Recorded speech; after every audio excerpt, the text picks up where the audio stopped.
Welcome back. The suspected killer of UnitedHealthcare CEO Luigi Mangione in a Pennsylvania court this morning, expected to waive extradition to New York City, which could put him back in the state by tonight. Mangione has been charged with 11 counts in New York, including first-degree murder, second-degree murder as an act of terrorism. Federal charges could also be on the way. We're also learning that UnitedHealthcare CEO Brian Thompson did have security detail assigned to him during that trip, but they were not with him before he was shot. The case causing other companies to tighten security around executives and CEOs. Wanted posters with names and faces of healthcare executives have been spotted across New York City now.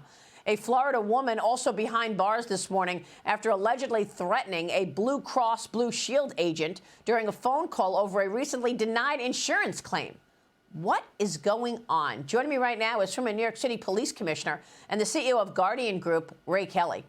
Ray, it's great to see you.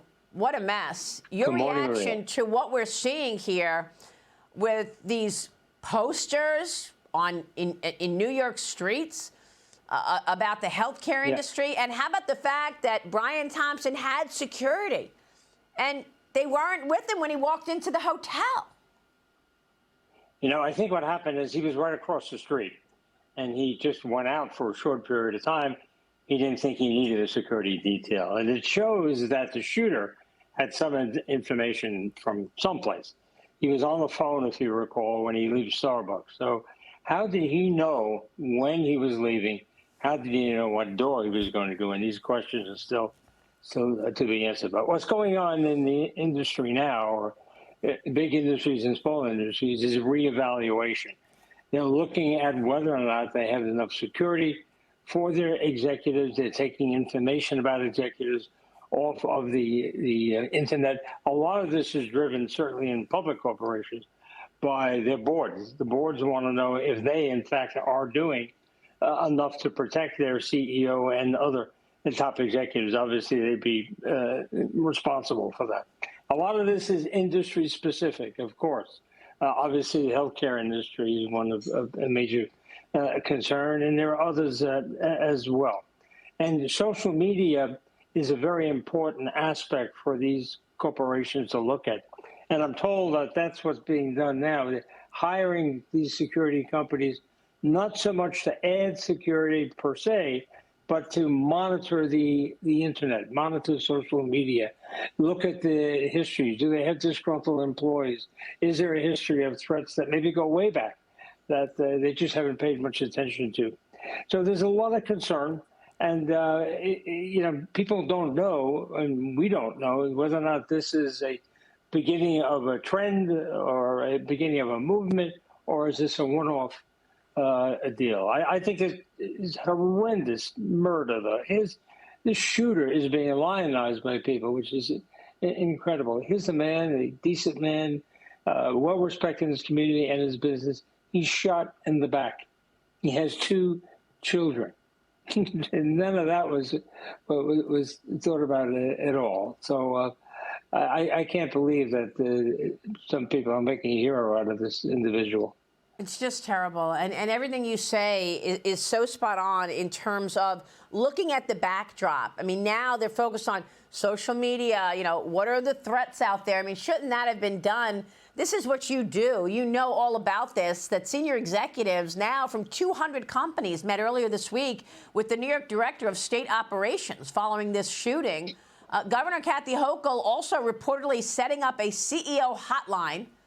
I don't know if this is going to do anything, but I mean, a CEO hotline for anyone to report security concerns or threats, according to CNN. Can you imagine, Ray? Hochul's office is now denying the report. And then what happens? Yeah, no, she's denying the report. She told the Daily Mail, quote, "There is no CEO hotline, and that proposal was never under consideration by this administration." What? I don't know where the CEO hotline came, Ray, but your reaction to this threat? The reaction to the threat is that we're in a sort of an evaluation, wait and see period now, and I think all companies have to look inward and say, are we doing enough to protect our executive core, and do we have a history, or are we in a business that generates threats on a regular basis? Obviously, healthcare industry is. So this has gotten a lot of people's attention, as well as should. It is a serious threat, and we haven't seen too many copycat events that happen after horrendous murders and things like that. But you're showing a wanted poster that's up. I mean, that shows a concerted, consistent effort to at least raise the profile of this. I don't know if you saw the individual who's putting out cards similar to the cards that the U.S. military used in Iraq. They're looking for certain people. Well, these cards are going to have the pictures and names and the supposed transgressions of business executives, and about to apparently distribute them. So it's a time for concern. It's a cause for concern. But I think the big security companies are being, I'm told, deluged with requests to do an evaluation, to do an assessment of where their current security is now. Ray, the questions that you were asking earlier are so critical here. How did he know that he was going to go into the hotel at that time? How did he know that perhaps he would not be with his security detail?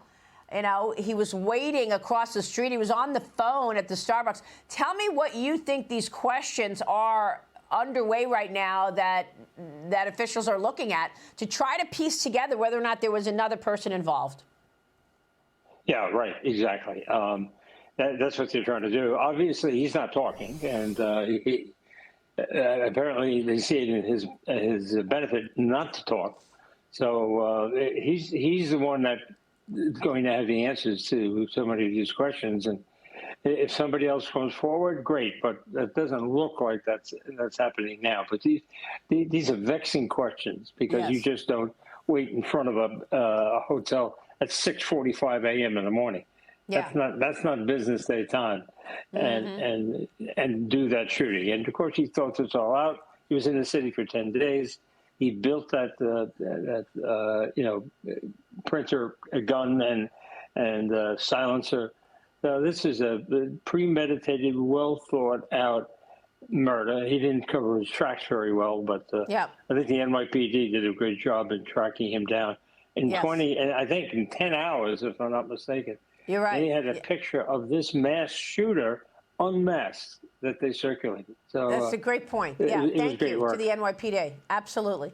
Ray, it's great to see you and get your take on all of this. We so appreciate it. Thank you, sir. Thank you, Maria. Always great to be with you. Merry Christmas. Great to see you, Ray Kelly. Stay with us. We'll be right back.